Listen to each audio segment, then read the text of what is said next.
I can do all things through him who strengthens me.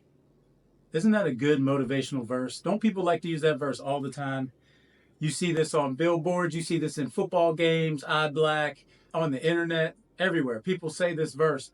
But the question to me is, what does this verse really mean? I say we take a look at Philippians chapter 4, where Paul gives us a description of what this verse means. And here's the deal.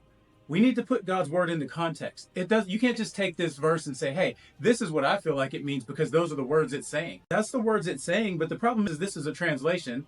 The other problem is that if you're not using it in context, it really doesn't matter what you think it's saying. It's only saying what God's word is actually saying because God's word is truth. It's absolute truth.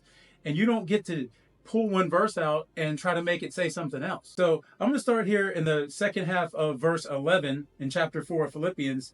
And we're going to read what Paul's saying, and then we're going to talk a little bit about that.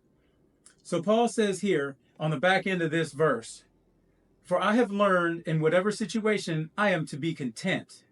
I know how to be brought low, and I know how to abound." So Paul's saying things can be bad, I can be humbled, or I can be in great circumstances and have everything that I need and I want. In any and every circumstance, I have learned the secret of facing plenty and facing hunger. So the Greek translation here of plenty is when they were feeding their animals, it meant to give them lots and lots of food. So he's saying, I can have plenty of food or I can be hungry.